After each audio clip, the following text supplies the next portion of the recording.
Guys, KGF 2 के अधीरा और मुन्ना भाई के नाम से मशहूर बॉलीवुड एक्टर संजय दत्त की एक्टिंग और डायलॉग की पूरी दुनिया दीवानी है। लेकिन ये उनकी जिंदगी का एक सच है। उनकी जिंदगी का एक दूसरा सच भी है कि वो कई बार अपनी गलत आदतों की वजह से लोगों के निशाने पर रहे हैं।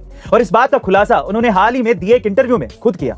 दरअसल उन्होंने इस इंटरव्यू में अपने कैंसर स्ट्रगल के साथ साथ उस बुरे वक्त के बारे में भी बताया जब वो ड्रग की लत का शिकार हो गए थे। और सबसे हैरानी की बात यह है कि वो ये ड्रग्स लड़कियों के सामने कूल दिखने के लिए लेते थे, लेकिन धीरे धीरे हालत इतनी ज्यादा खराब हो गई कि लोग उन्हें चर्सी और नशेड़ी बुलाने लगे थे।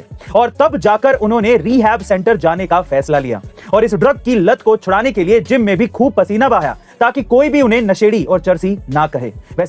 गाइस, ये तो आपको पता ही होगा कि पेटीएम और LIC के IPO में कई लोगों ने मुनाफा कमाने के लिए लाखों रुपए इन्वेस्ट किए थे, लेकिन इतनी बड़ी कंपनियां होने के बावजूद भी इन्वेस्टर को अच्छा रिटर्न नहीं मिल पाया। लेकिन वहीं कई कंपनियों के IPO ऐसे भी थे जिन्होंने लोगों को अच्छा खासा रिटर्न दिया है। लेकिन अब सवाल यह उठता है कि इन्वेस्टर को कैसे पता चलेगा कि सही कंपनी कौन सी है जहां पर वो इन्वेस्ट करके मुनाफा कमा सकते हैं। तो चलिए मैं आपको बताता हूं। सबसे पहले आपको कंपनी की फाइनेंशियल हेल्थ चेक करनी चाहिए। दूसरा, उसका फ्यूचर प्रोस्पेक्ट क्या है, यानी कि कंपनी का फ्यूचर प्लान क्या है, उसके बारे में रिसर्च करनी चाहिए। तीसरा, IPO शुरू होने से 1-2 दिन पहले उस कंपनी के शेयर्स की डिमांड कितनी है, इसे भी पता लगाना चाहिए और फिर जाकर इन्वेस्ट करना चाहिए। क्योंकि गाइस, किसी भी कंपनी में इन्वेस्ट करने से पहले उसे अच्छे तरीके से जानना और समझना बेहद जरूरी है। और इसके लिए आप मेरी book the basics of stock market को Amazon पर जाकर ऑर्डर कर सकते हैं।